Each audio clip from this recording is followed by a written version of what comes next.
A new year, and in no time, the North Carolina Department of Transportation found itself in full force, working hard to clear roads during multiple snowstorms impacting most of the state. It was a sign of what would prove to be an active year ahead for 2022. In 2022, NCDOT awarded more than 530 contracts for almost $3.5 billion in construction and maintenance projects around the state. These projects are expected to improve safety, reduce congestion, provide connectivity and multimodal options, replace bridges, and improve resiliency. Some notable construction projects that started in 2022 include the Blue Ridge Parkway Bridge over I-26 and Corridor K in the west, the Blue Ridge Road and Hillsborough Street improvements in Raleigh, and the Hampstead Bypass and NC-211 widening along the coast. And several construction projects were completed in 2022, including the East End Connector, connecting the Durham Freeway and US 70, plus a first of its kind where the department worked with the U.S. Army on a paving project on Fort Bragg's military base. In eastern North Carolina, we designated two new interstates, I-42 and I-587, aiding in future economic development. The department continued its efforts to work with small, disadvantaged, minority, and women-owned businesses, holding multiple meetings across the state. Nearly 700 people participated in the meetings to learn how to compete for state transportation contracts. In partnership with NCGO, NCDOT held the third annual NC Transportation Summit in Raleigh in January, a return for the event that was disrupted in 2021 by the pandemic. Hundreds of attendees heard from industry leaders and policymakers on various topics ranging from embracing diversity and inclusion in transportation to how the COVID-19 pandemic has changed mobility. In 2022, there were celebrations of landmark anniversaries too, including 75 years of the North Carolina Ferry System service and 25 years of the graduated driver licensing system. The North Carolina Ports Authority set multiple records in the fiscal year that ended in June, including break bulk cargo at the Port of Morehead City, general cargo at the Port of Wilmington, and total general cargo at all NC ports. The Rail Division also had a milestone year. NC by Train, the department's intercity passenger rail service, had more people ride than ever before in its 32-year history of service in October, when more than 50,000 passengers rode the Carolinian and Piedmont trains. Major progress was made on the future S-Line, the planned rail line connecting Raleigh to Richmond, including studies, analysis, and waiting federal funding to help develop the corridor. And in Rocky Mount, the Turnpike Authority opened a new NC Quick Pass call center at the DMV headquarters in October, creating as many as 100 jobs for that community. The department also got its hands on new tools in 2022. The statewide Incident Management Assistance Patrol Team now has drones tethered to their vehicles, which allows them to live stream incidents back to their emergency management headquarters. The Division of Motor Vehicles implemented Q Anywhere, a service that allows customers at driver license offices to check in by scanning a QR code to establish their place in line. Customers can then go sit in their car and relax or run a quick errand nearby before receiving a text message when it's their time to be served. The Public Involvement Unit created the department's first virtual 3D room, which helps people view a proposed highway project like never before. The technology allows people to interact with a lifelike public meeting scene from the comfort of their home or on a mobile device. A simulator that can be configured for drivers to train in any truck the department operates in any weather, traffic, or area condition is the latest tool rolled out by the department. The simulator eliminates risk and provides employees who are early in their careers with safer first-time truck driving training. When it comes to storms, innovation is crucial to keep people safe. Just before Hurricane Ian impacted the state, the department implemented its new early flood warning system with over 50 stream gauges covering 2,900 miles, primarily east of I-95, as well as 4,000 bridges and culverts statewide, saving lives and helping NCDOT better prepare, respond, and recover for future storm events. The department also entered a new environmentally minded partnership with the State Division of Marine Fisheries in 2022, repurposing damaged pipes from past storms to help shore up artificial reefs along our coast. Looking ahead, the department will continue its efforts to help create a more resilient coastline. With safety at its top priority, the department completed a pilot program for transitioning to new protective hats for employees. After decades of wearing the same hard hat, the new technology will prove to be an investment worth making for NCDOT staff. And looking toward the future of the state, NCDOT staff began working on a clean transportation plan, which addresses equitable access to clean mobility options, reductions in vehicle miles traveled, the availability and usage of zero-emission vehicles, and more. All of these accomplishments over the past 12 months reflect the dedication NCDOT employees have for making North Carolina a better place to live, work, and visit. This new freeway will promote economic development, alleviate traffic congestions, and improve access for travel and the transportation of goods. We're really excited about this concept of the mobility hub. It's a real new emerging concept where we plan not just for a rail stop, but for the last mile solutions as well. Being able to go out into different rural communities and to be able to help people, that's my biggest passion, is being able to help in the customer service aspect. We are an employer of choice. North Carolina has many jobs, many opportunities. We're growing our transportation sector, from water infrastructure to highway infrastructure to air infrastructure, and also with the emergence of electric vehicles. We'll have a lot more opportunities to come. So the future is coming. We know we've got to be prepared. This is the day that we prepare. Ladies and gentlemen, please welcome North Carolina Board of Transportation member, Mary Jo Alcoke.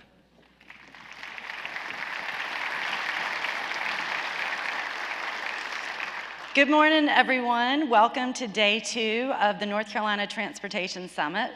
First off, let's acknowledge the amazing accomplishments of the past year and the wonderful video that we all enjoyed.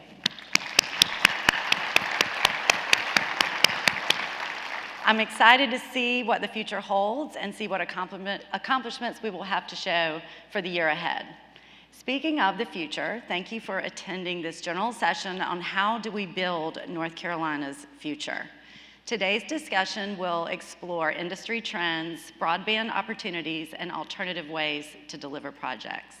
We want this to be an engaging conversation that is both informative and interactive. So we encourage all of you to engage with the speakers, the exhibitors, and social media commentary by using our app. If you haven't already downloaded the app, if today's your first day at the conference, be sure to download the app. You can go in the App Store and enter in CVENT, C-V-E-N-T, and download the app and search for North Carolina Transportation Summit 2023.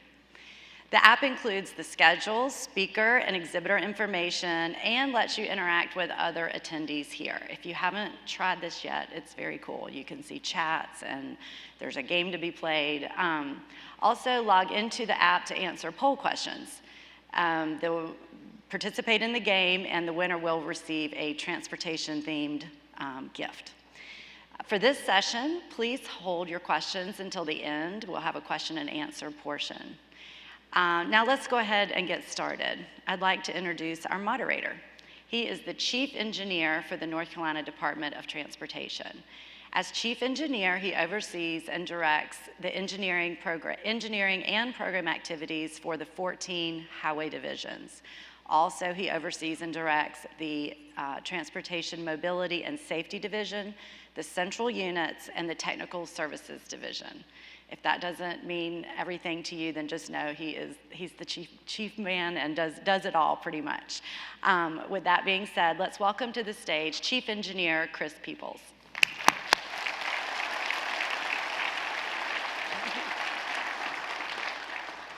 Isn't she great? Thank you, Mary Jo. I'm excited to be here with y'all today at the NC Transportation Summit once again.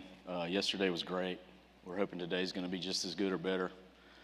Before I introduce you to our 3 fantastic speakers that we have lined up for you today, let me direct your attention for this session to the poll question.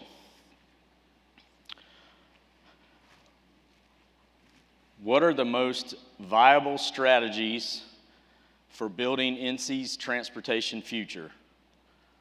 Modernizing transportation funding, creating more resilient transportation infrastructure, facilitating the transition to innovative technologies, maintaining flexibility to adapt as technology changes. So I'll give you a minute to do that. We'd love your input in this poll, so feel free to answer. We'll review the results a little later in the session.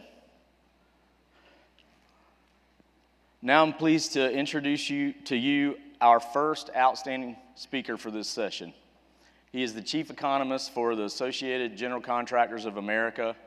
He has over 40 years of experience analyzing, advocating, and communicating about economic and tax issues. He provides insight into the economy and what it implies for construction and related industries through frequent media interviews, presentations, and the Data Digest, his weekly one-pager, e-newsletter that reaches more than 20,000 subscribers. Everyone, please give a warm welcome to Ken Simonson.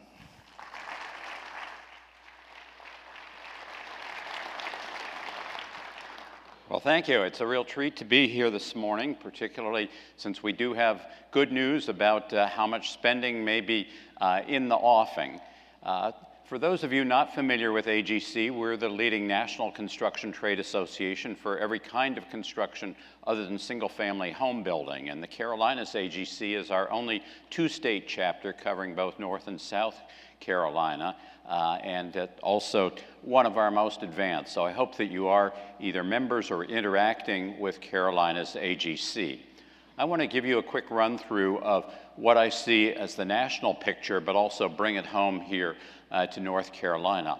Let's start with the employment situation. North Carolina has been much more successful than the country as a whole in bringing on construction workers. This slide shows the cumulative change since the month before the pandemic hit, February 2020, in construction employment. And you can see that in the first 2 months of the pandemic, there was a huge drop in construction employment nationally. It was much milder in North Carolina, though still a 5% decline. But you rebounded much faster than the country. You were already ahead of that February 2020 level less than a year later, and have continued to add jobs since. The challenge, though, is finding enough workers. Even with a 6% increase in construction employment, we hear all the time how contractors in North Carolina and elsewhere can't find enough workers or enough subcontractors. This slide shows two series from the government data with my favorite acronym, JOLTS, the Job Openings and Labor Turnover Survey. And the blue line shows the number of job openings in construction at the end of November every year since the series began at the end of 2000.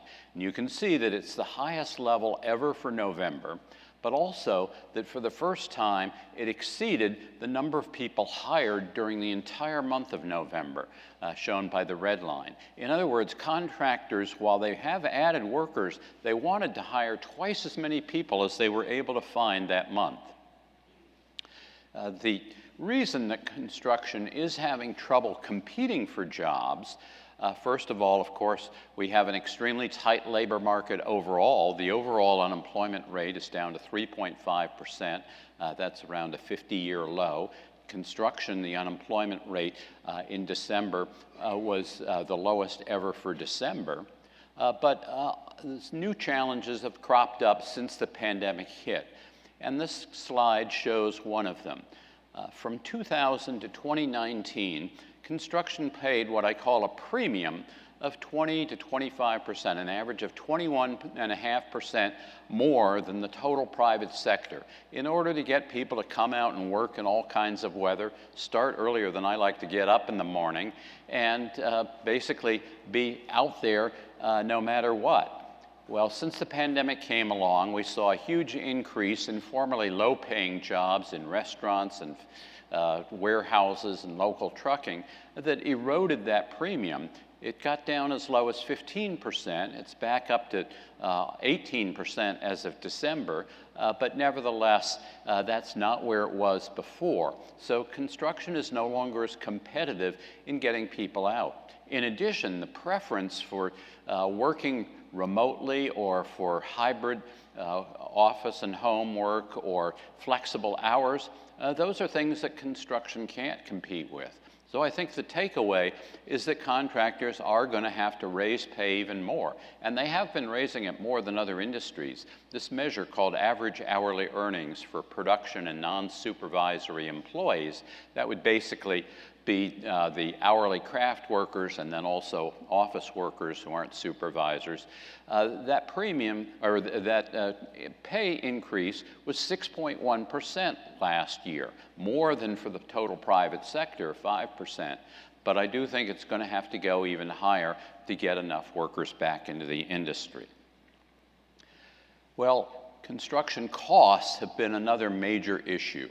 And this slide shows in red a series called the Producer Price Index for inputs to new non-residential construction. The blue line shows a much more familiar measure of inflation, the Consumer Price Index. And they were both negligible in August of 2020 as we were just coming out of the depths of the pandemic, and a lot of prices had actually declined. But from then on, prices just shot up in construction. First, lumber, of course, you heard about, steel, copper, all hit record prices. Many other things went up multiple times and by higher percentages than in the past. In fact, we had 12 straight months where that red line was increasing at a year-over-year rate of more than 20%. Well, you can see that it's come down quite sharply in the last several months, but it is still outrunning what people think of as the inflation rate, the Consumer Price Index. And that was even true with the December figures that we received yesterday for the red line and last week for the CPI. So I think the challenge here is for contractors to let owners, whether it's DOT or local agencies or private owners, understand that what they hear about construction, about inflation coming down, doesn't necessarily apply in construction. In fact, while that's an overall picture, things have varied a lot by material. And this shows just a sample of 4 of the materials and 4 of the subcontractor types that construction make up that producer price index in construction. In fact, I put out a set of tables every month, did it yesterday, tracking about 60 different producer price indexes for inputs and also for building types and subcontractor types. And be glad to send that to any of you who want to sign up for the Data Digest, and I'll give you contact information in a couple minutes. Well, people want to know, how long can this go on? And I always say, I don't have a crystal ball, but I do have a rear view mirror, and that's the view you see here. The periods in red are when contractors were hemorrhaging profits because the year-over-year change in that input cost index exceeded the year-over-year change in the bid price index. That is, what contractors say they would charge to put up a particular project. And you can see that that latest period of red ended a few months ago and is now below the zero line, meaning that the bid prices are rising faster than the input prices. So you might think that means contractors can afford to bring down their bids. However, just looking back over that past record, you can see that these things can change very abruptly, and contractors who spent 19 months seeing these costs exceed their bids, and in fact the peak, the difference between the input and the bid price, was 3 times as great as ever before. I think it's understandable that they're likely to be very wary about bringing down their bids now, particularly when some things are still going up, and the producer price only measures prices at the producer or the manufacturer level, not taking into account the trucking and storage and insurance costs or the difficulty of getting things delivered on schedule. So we're hearing In 43 states, the Portland Cement Association said that in October that supplies of cement were tight. Well, if you slow down deliveries, and we've heard of many contractors being put on allocation for ready-mix cement, ready-mix concrete, clearly that adds to the construction costs. And similarly, if you need switchgear or a transformer, you may be waiting a year or even 2 years, according to recent reports. Those things all add to contractors' costs. Well, here's a quick look at what's been growing and not in terms of construction spending put in place. And I've highlighted the two transportation categories, highway and street construction spending up 15%, and then other transportation categories, airports, rail, trucking, mass transit, all up. However, these numbers are not adjusted for inflation. So unfortunately, we can't really sort out the inflation that affects the entire set of projects, given the different starting dates and when materials were bought. But it does show that construction is relatively healthy, and I think, in fact, will continue to grow this year and next. But these transportation categories are going to be competing to a degree for the contractors, the workers, and in some cases materials with these other categories that have also been increasing. In fact, we asked our members every year, what happened last year, what do you expect for the year ahead? And for me, the key question is, do you expect the dollar volume of projects available to bid on to be greater or less than a year before? And it's very noteworthy that here we've taken the percentage of answers, and we had over 1,000 respondents who said the number of projects will be greater, minus those who said it would be less. The difference we call a net reading. And the two categories that they were most optimistic about, bridge, highway, and transportation. So you can see at the far right of the bar for nationally, both categories, 42 percentage points more respondents thought these categories would be growing. In North Carolina, also very favorable outlook for those categories.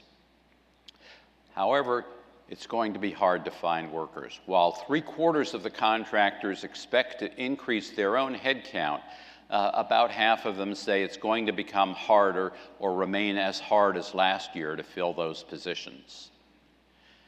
Here's what's been happening with population change. And I'm concluding with this because this is really a favorable indicator for North Carolina. It does show that nationally, U.S. population grew by just 0.4% last year. But in North Carolina, you were one of the fastest growing states. The states in deep green had population growth of 1.5% or more. And just behind that, North Carolina had population growth of 1.3%. Now, the colors on this map do change somewhat from year to year, but the trends consistently show North Carolina one of the fastest growing states. So that should mean more people coming into the state qualified to work in construction or potentially available to work in construction. At any rate, be glad to provide more information in these slides and sign you up for that weekly one-page summary of economic news relevant in construction, the Data Digest. Send along our construction inflation alert, which is a 9-page document intended to inform owners and officials and others about what's happening to materials costs, supply chain issues, and labor availability. So let me stop there, but I'm happy to be with you today. Thank you, Ken.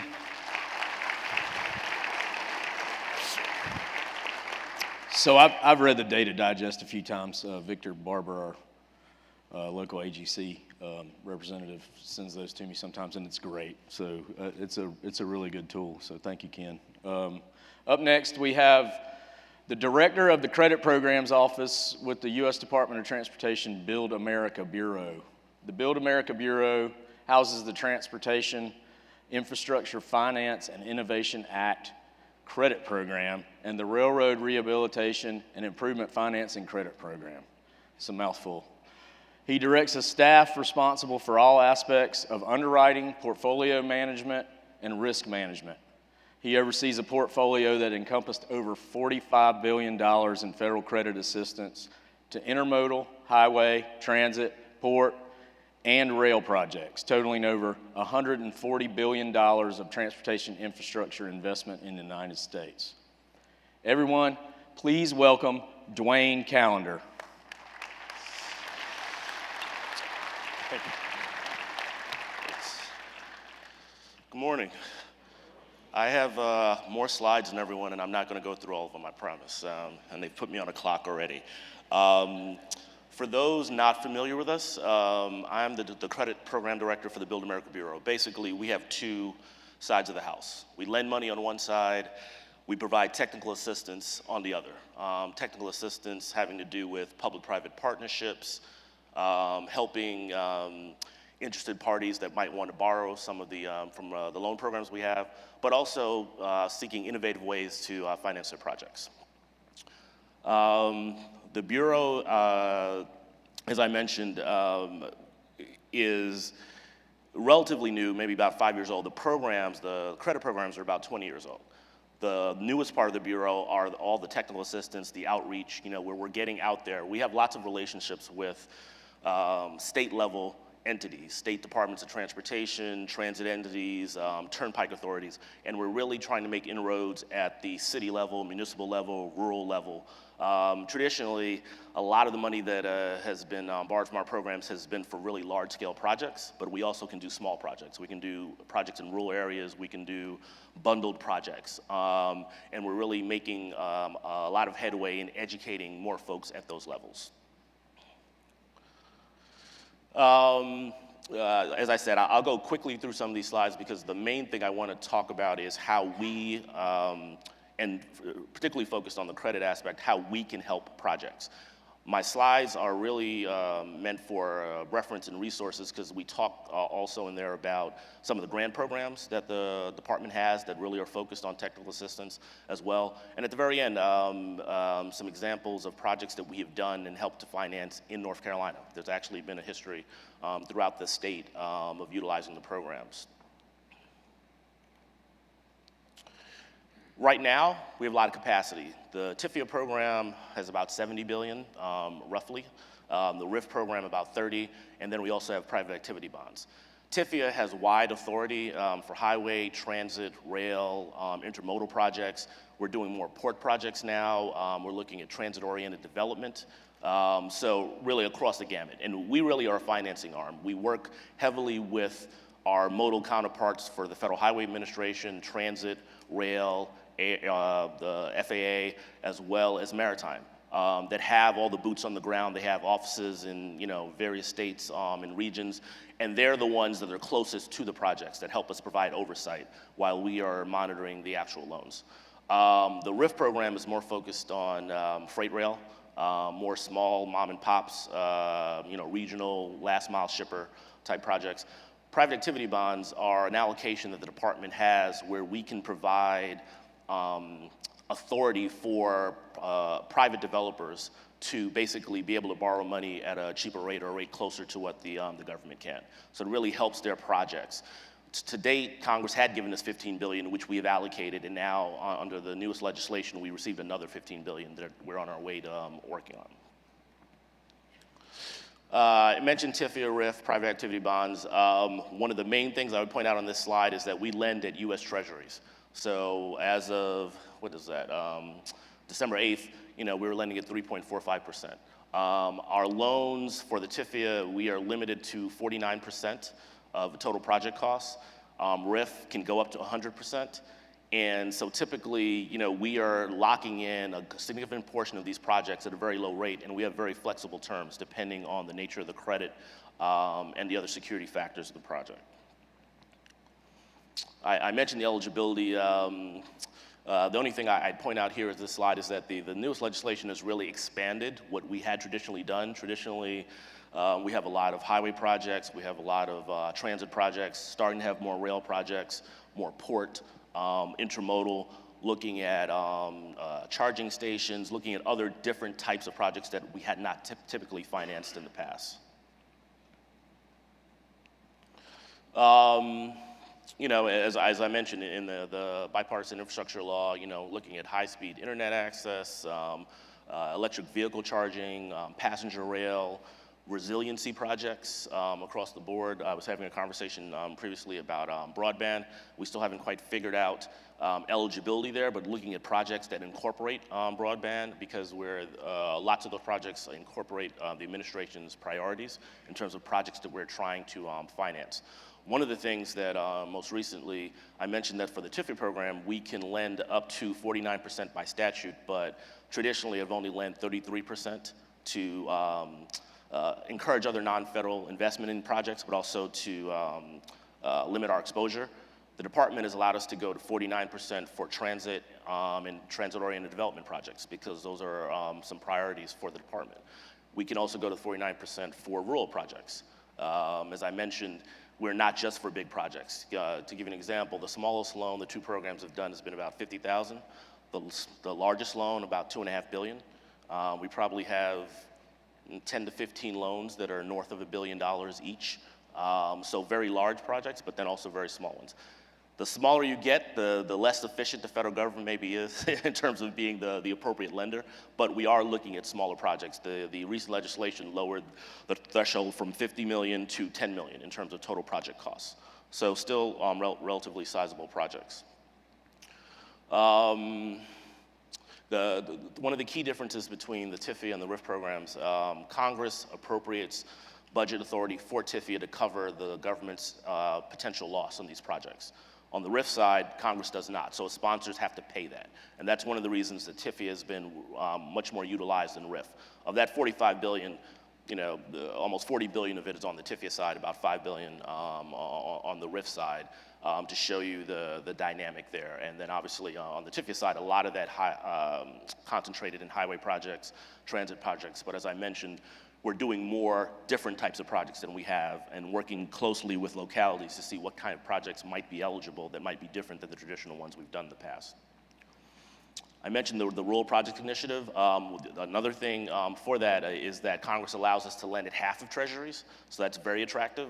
That rate was 1.73%, and we can go up to 35 years.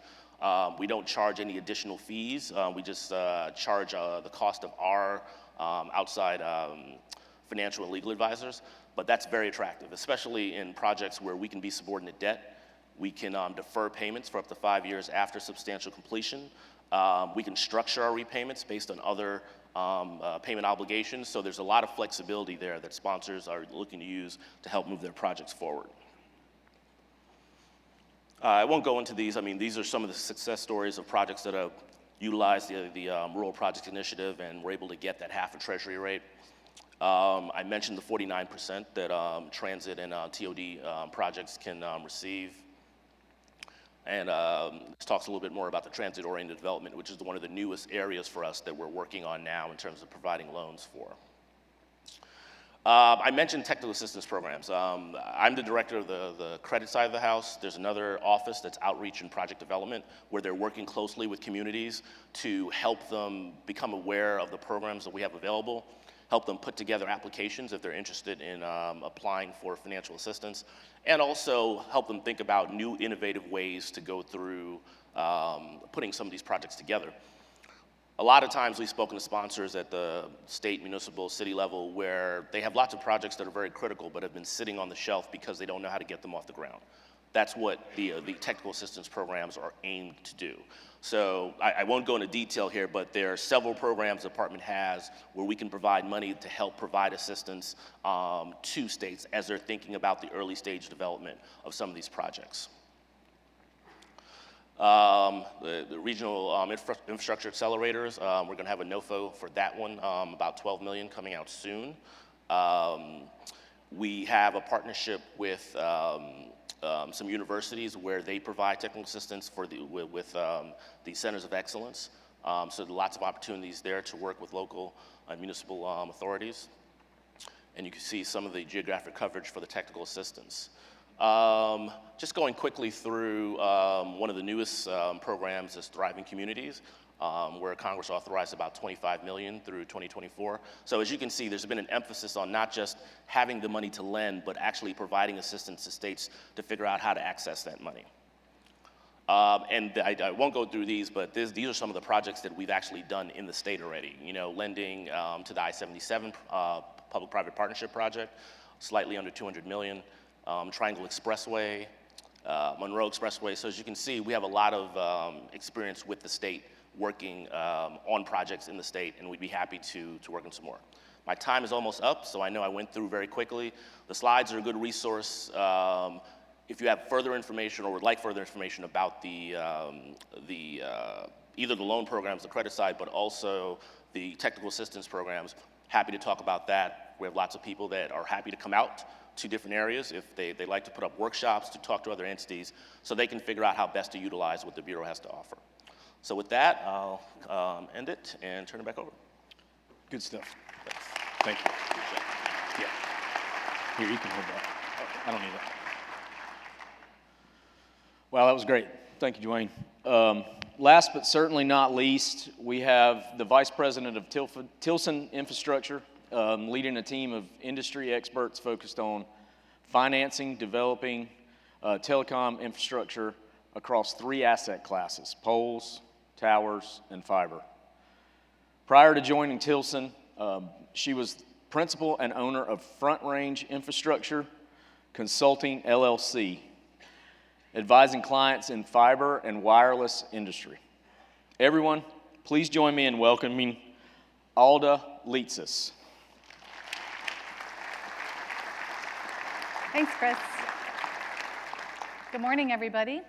It's great to be here, and as I was watching the introductory video, I was really struck by one fact, which I think is truly unique here in the state of North Carolina, and that is that North Carolina is actively naming new interstates. That just doesn't happen in other states.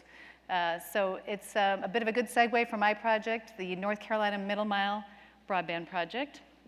And I'm going to tell you a little bit more about how we're working closely with North Carolina DOT. So North Carolina DOT is currently constructing 600 miles of conduit along I-95, US 70, and I-74. This is going along the side of the interstate. And the entity that I'm with is called Plenary Broadband Infrastructure. We're a public-private partnership who is going to furnish and install the actual fiber in the conduit that the NCDOT is placing. And we will then operate, maintain, and commercialize or sell that fiber to other entities.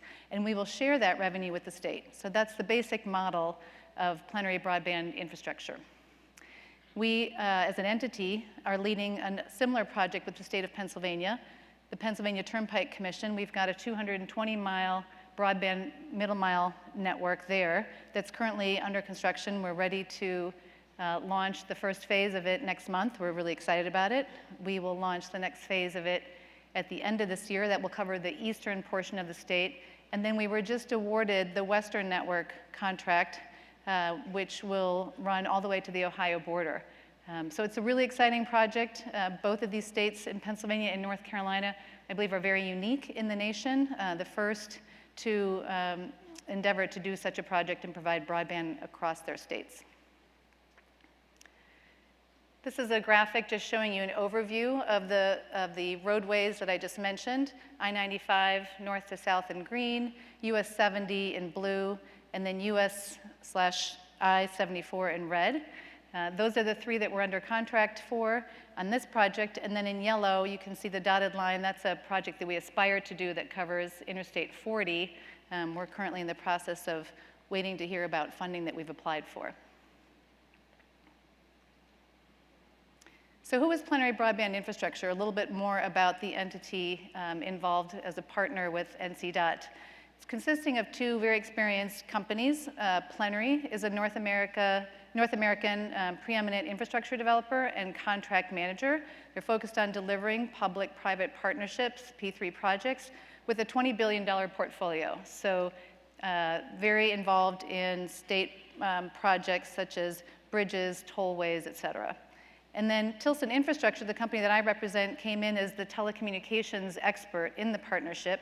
We're a leading US wireline and wireless infrastructure solutions provider, and we're a licensed competitive local exchange carrier in 49 states, including North Carolina. So how does commercialization work? I realize that for many of you, the topic of broadband might be somewhat new, and so if you think about the conduit that NCDOT is laying on the roadways, and then we're going to come in and fill those conduits with fiber, who buys it? How does that work? How do we sell it? So we have a sales team that is already out there marketing this fiber before it's been pulled, and we do that through conferences such as this. We'll be down in Fort Lauderdale, Miami at a big conference later this month called Metro Connect. It brings together fiber providers from throughout the United States. And we speak and we market the opportunity that's here, the routes and the number of fiber strands that we're pulling, et cetera. We meet with lots of customers. We have a sales team that goes through a Rolodex of all sorts of carriers and different customer types. We have a lot of social media advertising, and we simply network and partner with these other carriers and other folks who have fiber on different routes that are complementary. Some of our target customers, which vary greatly in their size and how they would use the fiber. If you start with the largest users, the largest companies, we call the hyperscalers. You know them as Amazon, Facebook, or Meta, Google, and Microsoft. These are companies who are connecting data centers across the country in order to transport all the data that we use on their platforms. And so they need long-haul routes. They want to find ways that they can get from, let's say, Raleigh up to Ashburn in Virginia. Ashburn, Virginia is a hub called Data Center Alley. It's the largest concentration of data centers in the United States. And our proximity on our routes to that area is very interesting for a lot of people who want to get up to Ashburn. Then kind of a next tier down, you think about the carriers. National carriers like Verizon, AT&T, Zayo, Crown Castle. You can think about more regional or local carriers. These are all customers who are typically providing connections between cities again, getting data from local areas into major hubs. And then you start to come down and you think about enterprise customers. You think about banks, insurance companies, universities. These are all large corporations that need connectivity to the internet, to the web. And then down to our ISPs. ISPs can be very large. You can think about Verizon's Fios project, or you can think about your small local ISP that functions just in your small rural community. They all need new, faster, and oftentimes more direct connections to data centers where they're getting their connections to the internet. And then let's not forget about community and education institutions, our libraries, our schools. These are all entities that are also looking for new ways to get connectivity to the web. So as you can imagine, our sales team's very busy blanketing a wide variety of customers and connecting with them in a variety of ways. Again, from conferences to one-on-one meetings to cold calling them. I can tell you that for the I-40 project, we literally went county by county along the route and called the economic development departments and said, who is your local ISP? Who provides internet to your community today? And then we went and called those people. So it can be a very grassroots effort, and it can also be a very kind of standard and conference-led kind of commercial effort. So again, I put the map up one more time just to show you that on these routes, our goal is really to provide new and diverse routes for existing internet customers. That's kind of one pocket. I can tell you that for customers today who already maybe have a fiber route from, let's say, Charlotte, and then so if they're going along the red route and they're going to go up north along the green route, they may already have that connection today, but they're interested in the yellow line that says, wow, I can get from Charlotte over to Asheville and then take a different route to maybe get over to Raleigh and to get up north. That kind of diversity for them is very interesting. If you imagine there's a fiber cut, a lot of these large customers are looking for a diverse route to make their networks more resilient. So we have some customers that are existing large fiber users, but we're providing them a new and diverse route for their resiliency. And then we're also looking to connect the underserved and the unserved along the areas of our backbone. And that was the example that I gave along I-40, where we went county by county and spoke with the economic development arms and said, who are your ISP providers? And so these are maybe ISPs. If you think about it, a lot of ISPs may not have a presence because they don't have a way of getting back to, let's say if you're along I-40, they don't have a good way of getting back to Raleigh because there isn't affordable internet right now that they can buy, or fiber or lit services that they can buy that gets them back into Raleigh. So by providing fiber along these routes, we're really providing an additional competition, additional options for those ISPs to buy backhaul and to get their services back to the internet. So why is DOT fiber interesting? Especially in North Carolina, you can look at these routes and understand that this is new fiber. It's never been placed before along these interroutes. By definition, when you have brand new fiber on a route, that means you've got a diverse path for fiber networks, as I described before. You're providing a path for companies who've never been able to take this route before, and that's very interesting to them. And so it allows carriers and other customers to expand their reach and diversify their own networks for resiliency. The fiber that we're placing will be in high fiber counts. That's very attractive to dark fiber users. What's dark fiber? Dark fiber is simply optical fiber that's placed in the ground without any optical gear placed at either end. And so you can do with it whatever you want. You can place your own optronics at either end and put as much bandwidth through that fiber as you'd like. So a lot of the larger customers, the hyperscalers, the large enterprise, the large carriers, they would love to lease dark fiber, especially if it's not been there before, and it provides them a good connection between two cities, what they need. That direct path between two cities means that you also have a lower latency connection. You have a more direct path that they haven't been offered before. That's very attractive to customers. And as I mentioned before, a lot of customers want to get up to Ashburn, Virginia. That's called Data Center Alley, where the largest concentration of data centers is found in the world. Not far from there are cable landing stations that come in and bring data across to Europe and South America. And so again, Virginia is a very, very important hub for internet connectivity just to the north of us.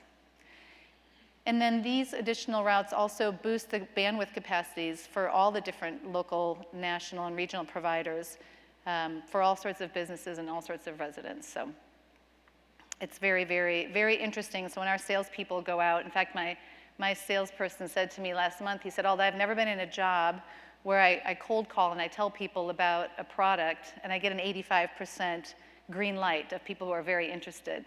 And so he's really excited from a sales perspective. He's offering something that's unique and very useful. And so even though the fiber is not in the ground yet, this pre-sales effort to us feels very, very exciting. And what's the future state of fiber in the US? I anticipate more of these projects. I think Pennsylvania and North Carolina have really been leaders in requesting grant money dedicated to broadband at the same time that their roads projects are happening. And so I imagine many other DOTs may look at this opportunity in the future. We understand that these fibers are placed initially to support DOT needs, right? Whether it's tolling, cameras, communication, security, or maybe the future holds autonomous vehicles. But it also supports the growing need for connecting people and vehicles and other devices. And it really supports serving the unserved or the fully underserved with internet connectivity throughout the state. And maybe most importantly to the DOT is that our commercialization model, which shares revenue with the state, supports the O&M costs for that fiber that supports both the intelligent transportation system as well as this more private use. And for my last slide, I just wanted to talk a little bit about what type of coordination is needed for a large project like this. When I think about being in your shoes, and if you're sitting here with maybe from another state, from another Department of Transportation, I invite you to think about planning for ample capacity. We have customers who have come to us with very large fiber needs. They've requested to lease entire conduits. And so plan for ample conduit capacity in the trench along your roadways. It's a dig once approach. You'll do it once, and years later, you'll see that that capacity will be used. There are projects around, for example, around the data center alley up in Virginia right now, where they are placing 8 conduits simply for telecommunications that circle around data center alley, just because the large amount of fiber need that's required up there. And then I would also align design build contractor with the commercialization entity. That definitely provides for better coordination during installation, If we've got customers that are coming in asking for larger fiber counts than we can place in the trench, it's difficult to go back as the commercialization entity and request that the design builder changes their specs. And so really bringing those two entities together in the beginning of the project really helps right-size the project from the beginning. And then I would also encourage DOTs to develop efficient permitting processes for customers to access the right-of-way. When our sales team is out talking to entities that want to lease fiber, one of their biggest concerns is that they won't be able to easily access the right-of-way, that it will take a long time for the DOT to get a permit and to build that lateral into the junction box, into the interstate fiber, and that won't be fast enough for them. And so part of commercialization is showing that you have the agility and the partnership with the DOT to provide those laterals and those short build construction projects in a very efficient manner. Any other questions? Or we're not doing questions yet, right? Thank you very much. Thank you. So thanks to all of our presenters. I think they all did an outstanding job. This is a lot of good information they shared with us. This broadband project's near and dear to my heart. I've spent the last 4 years of my life immersed in it, as have some others in the room today that have assisted in that process. But it's been great for the state of North Carolina. And so we're super excited to see how this thing turns out. Right now is going to be the panel portion of our session here. And so I'm going to sit down and I'm going to ask these folks some questions. I've got some prepared questions for each one of them, but we've got some mics in the room as well. And so you guys, anybody who wants to come up and ask a question, I think we've got time for that. So we'll try to work that in as we move forward. I'm going to start with Alda. And Alda, you know, we talked a little bit about in your presentation kind of how the project in North Carolina's gone and then what Pennsylvania Turnpike's doing. And so, you know, I think what we would be interested in, and if, you know, other government agencies who need broadband infrastructure or, you know, are wanting to encourage that, the question I would have for you is like, what are you seeing, you know, based on the way we embarked upon this journey, and you guys have been a great partner in that, you know, there's got to be other ways to do it. I know Pennsylvania did it slightly differently than we did. What do you see as the best way to deliver those types of projects for, you know, DOTs, state DOTs, other government agencies? I do think that from the state's perspective, the most collaborative approach and the one that's most favorable to the state is a public-private partnership. When I look at our joint venture with Plenary, you know, Plenary has been working on state projects, on infrastructure projects for years, and they're real experts on PPPs, whether it's a bridge reconstruction project or a tollway project. They really understand how to work with state entities. We came in and partnered with them because of their expertise. As more of kind of the private sector, the private entity. And I would just say that other entities, kind of from my background, from the fiber industry, fiber network providers, hesitated to bid on a project like this because they simply don't have that expertise. They don't really know how to deal with the DOT. They don't want to deal with revenue share and all the calculations that requires. So I really think that the PPP platform or structure is really the way to go for DOTs. Okay, thank you. So Dwayne, shifting to you,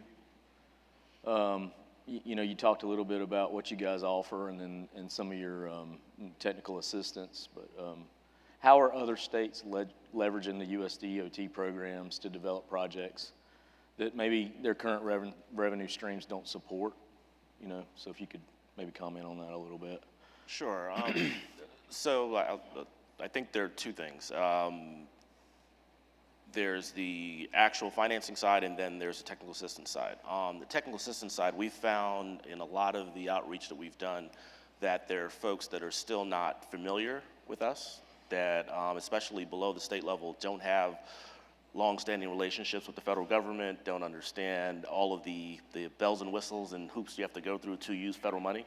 So on the technical assistance side, we can provide a lot there, and also in coordination with the Federal Highway Administration, the rest of the Federal Highway Administration, the Transit Administration, et cetera, work with them to get familiar with the federal requirements that are needed, which is kind of where you start, eligibility of the projects and complying with all the federal requirements. Then, and that's what a lot of the grant programs that I listed in my presentation do, basically. On the underwriting side, similarly, they may not be familiar with actually financing projects, right? That's not really what DOT does, right? DOT is a grant-making agency. It's a rule-making agency. We provide a lot of flexibility because we're both a lender and a transportation entity. What we want to see is not necessarily, we want to get paid back, obviously, but we want to make sure that infrastructure is built that's available to the public. So we provide a lot of flexibility in how we structure these deals where we're not looking to make a profit. We charge an interest rate because we must, but we charge the lowest interest rate that we can, U.S. Treasuries or half of Treasuries for the rural projects.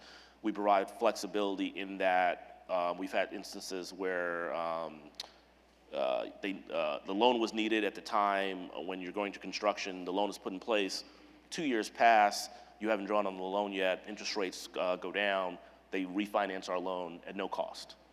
We're happy to be taken out, and they've never drawn any of our money. They had it when they needed it, but they're able to get financing or funding some other place for cheaper than the interest rate that we have. We allow most projects are capitalizing interest during construction. And then potentially we can defer payments for up to 5 years after substantial completion. So oftentimes, especially if it's a revenue generating project and they need a ramp up period, they have that time to do that. Because we're able to be subordinate debt, we work well with other sorts of financing. We're very flexible there in that we're combined with private equity, other state and local grants, and other sources of funding that a project oftentimes have to pull from several different places to get all the money together to do the projects. We're able to go 35 years, which some lenders aren't. So it's very long dated in terms of the relationship that we're entering into. And we're very flexible in terms of type of repayment source. We have toll revenues, passenger facility charges, hotel and retail rental or lease payments. It runs the gamut. The one thing we're not really able to take a pledge of other federal funds for our repayment, but we have a lot of flexibility there if we can get comfortable with the ability of the revenue source to repay us. So I say all that the way we can help is that we can help entities be more innovative than how they traditionally have been if they haven't either borrowed or financed projects before, or if there are flexibilities we can provide that either are not available in the capital markets or would cost so much that the project's not feasible. So we're willing to work with sponsors at a very early stage to try to develop something that works. Great. Thank you. So Ken, a lot of folks in the room are going to be interested in how you answered this question. I mentioned funding. When I asked Dwayne how other states are utilizing their programs, there's always more transportation needs than there is funding available. So people are kind of looking at trends on labor market, cost escalation, inflation, all those indicators. So like short term, I think you covered some of this in your presentation, kind of how you look at the prognostication for the way things are moving. But short term, what do you see? Maybe particularly for North Carolina, but not necessarily. You answer that question however you feel you can answer it best. And then what about 5 years out or 10 years out and further on down the line? Do you see some of these trends continuing, some of them normalizing? How do you predict that? Well, certainly the pandemic upended a lot of trends, and some of those are permanent changes. Others may be reverting. For instance, the population movements. We saw people leave downtown and nearby suburbs. Still don't know where office employment is going to settle over the longer haul. But for now, it's certainly been devastating to local transit systems. Their ridership has not come back. Commuting patterns have really changed, or driving patterns. Fridays are about as empty as a weekend in many areas now.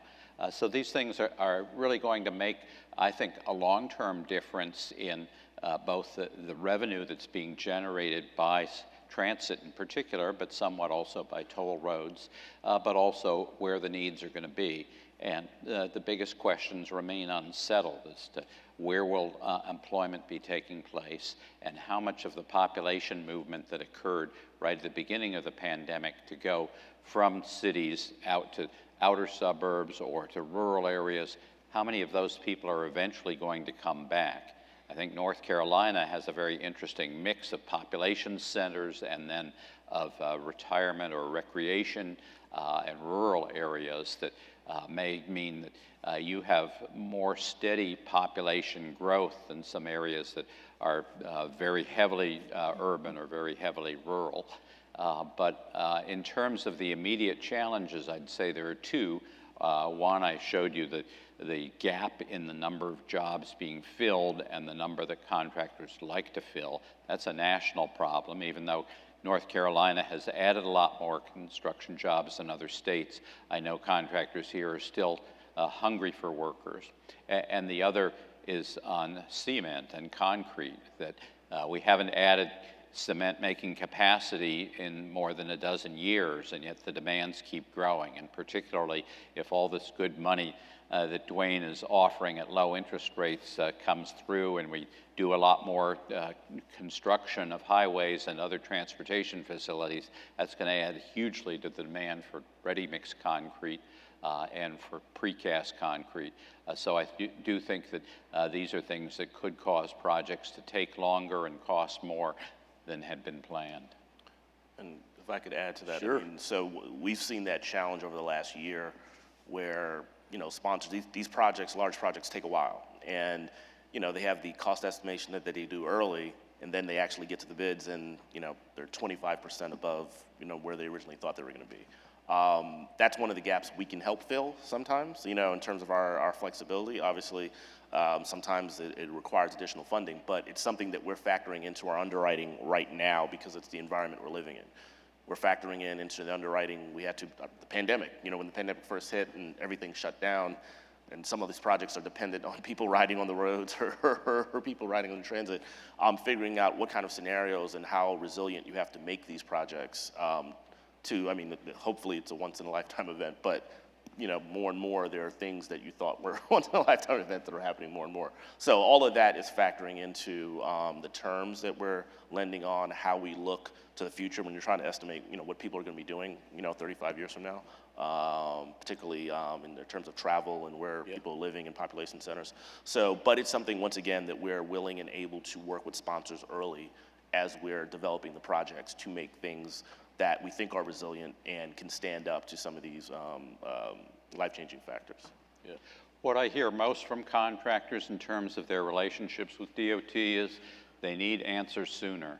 And so to the extent that you can be responsive, whether it's on a bid, a request for information, or a change, that can really help reduce that pain, that cost that comes from delay. Flexibility, right? So get that fiber in. And that's right. We're trying. So again, we've got time for some questions from the audience. I don't see anybody standing at any of the microphones, but I encourage you. You've got some really good folks sitting up here on this stage that know a whole lot about particular parts of our industry. So I would encourage you to come up if you've got some questions. If you don't, I'd like to ask a few more. They're more broader than what I've asked. Hi, go ahead. I'm just going to be the bold one in the group here. My question's directed to Alda. Amazing, you know, the projects you're working on here. And thanks so much, Chris, for helping to for the initiatives and the innovation you're bringing to this state, you know, through these projects. But you know, we have a room here today filled with engineers and architects and surveyors and scientists and contractors and all. Where do we start trying to get inclusion on your projects, Alda? Do we go through Plenary? Do we go through Tilson? Do we go through DOT? Where do we find out where are the contracting opportunities on these projects? And I can chime in too. So, The design build. yeah, well, there's things we're doing too, but you go ahead and try to answer from your perspective. So I'll just reiterate. So our scope on the project is to place our first job is to go buy the fiber, which has a really long lead time. We put our order in last year. It's usually like a 12-month lead time, if you can imagine right now with all of the other items that are in short supply.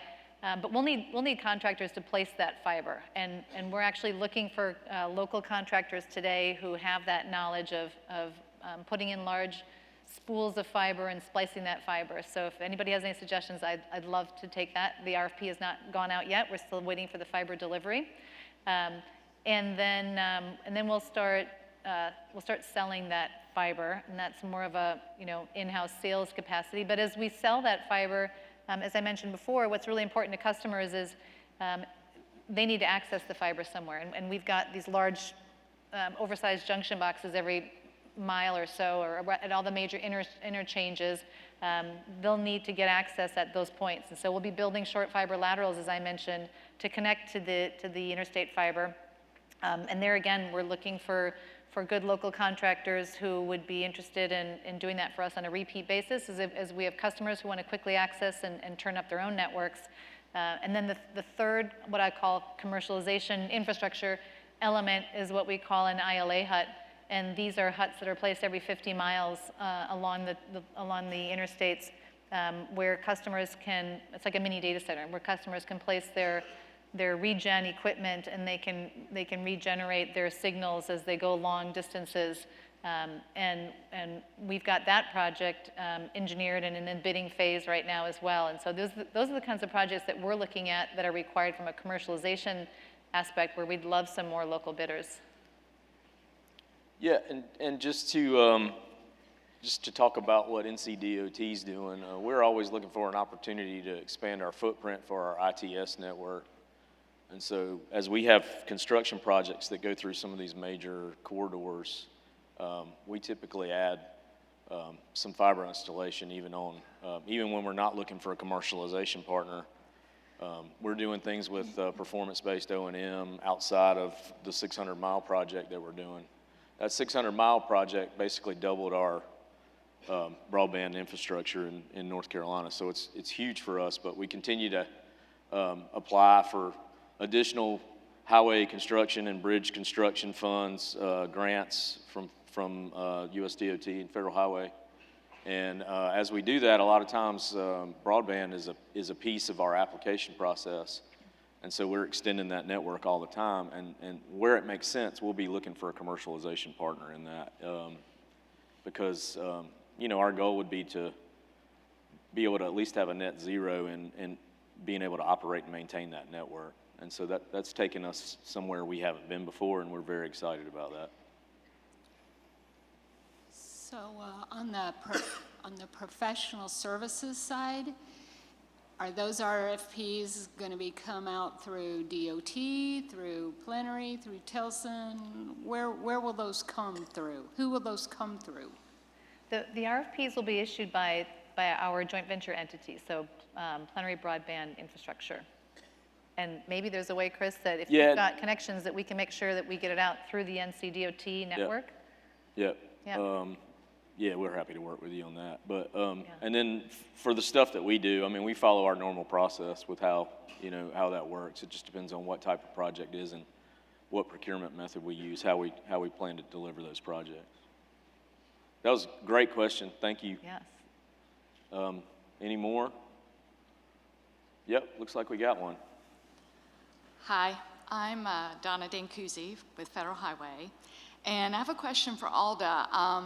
I really appreciate when you mentioned the desire to reach underserved populations. And when I looked at the map and knowing a little bit about the project, it seems like you're really following our interstates or major US routes. So how do you reach those communities, towns, et cetera, that are not close to an interstate or US route? And that's kind of what makes some of those areas underserved. And so if you could just kind of address, do you have to have built-in interstate or label something as an interstate? How do we address that issue? Thank you. It's a great question, thank you, and it's a challenge that rural areas throughout the United States are faced with today. If you don't have a major highway going by you, you probably don't have all the amenities that come with being in a more populous area.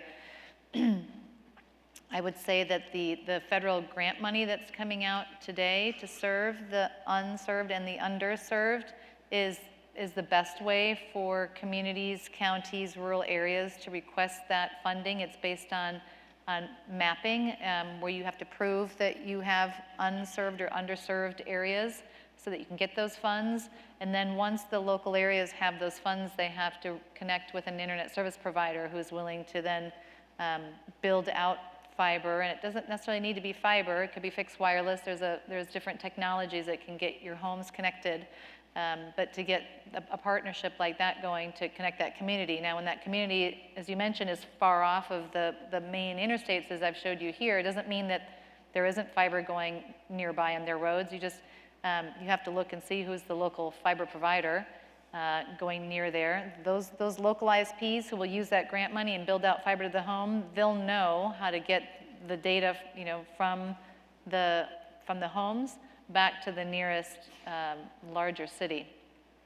There are just fewer and fewer data, or I should say fiber network providers as you get into more rural areas. It's the same kind of problem we see on the wireless side, right? You may not have, if you live in a very rural area, it probably doesn't, it's challenging for the large wireless carriers, Verizon, AT&T, T-Mobile, and now Dish coming into the picture, to build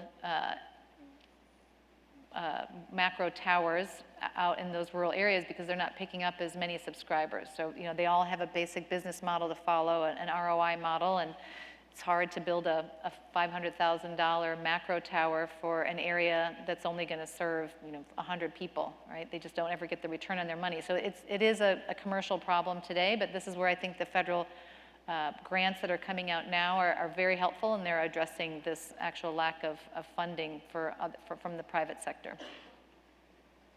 Steve? I've got a question really for Dwayne, I think. The technology, I'll shift a bit from broadband, but we're chasing a project in California with a microtransit technology there, and it's sort of unproven, but it is elsewhere in the world, but maybe not so much in the U.S. From a credit perspective, does TIFIA have concern about maybe sort of untested technologies? How would you look at that when you're evaluating a project for TIFIA loan?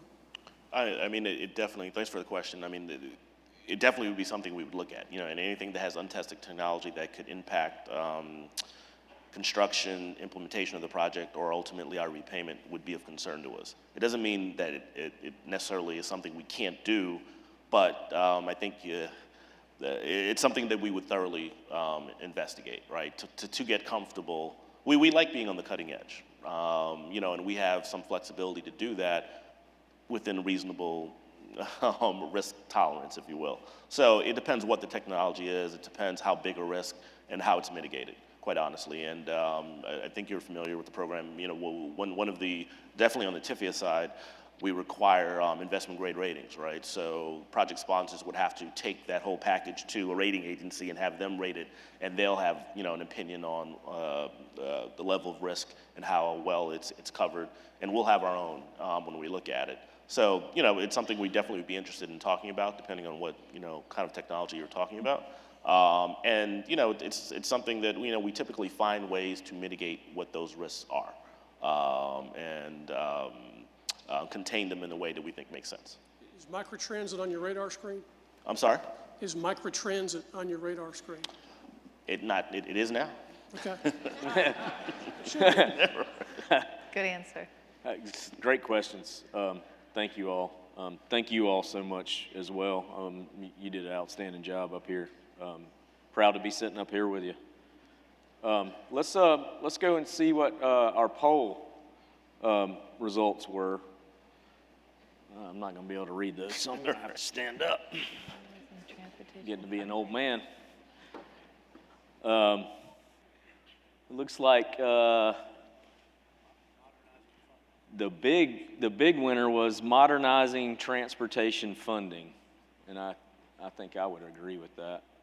Although I thought all of those are challenges for us. So it's always interesting to see what a group of people like this, a bunch of industry experts and folks that are passionate about transportation, how they would answer these types of questions. So I like this part of what we do. So this is going to conclude our portion, the moderated session portion of it, and I'd like to ask our board member, Mary Jo, to come close out the session for us. Thank you, everyone, for attending, and thank you, Chris, for moderating. A big thanks to our three wonderful panelists, Ken, Dwayne, and Alda.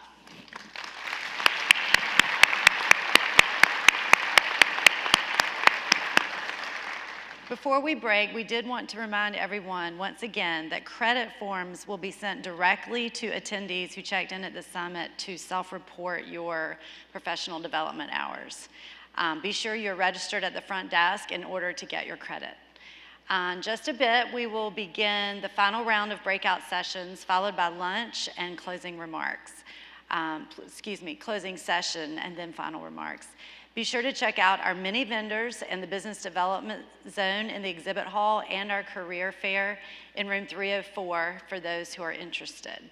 Thank you again and enjoy the rest of your day at the Transportation Summit.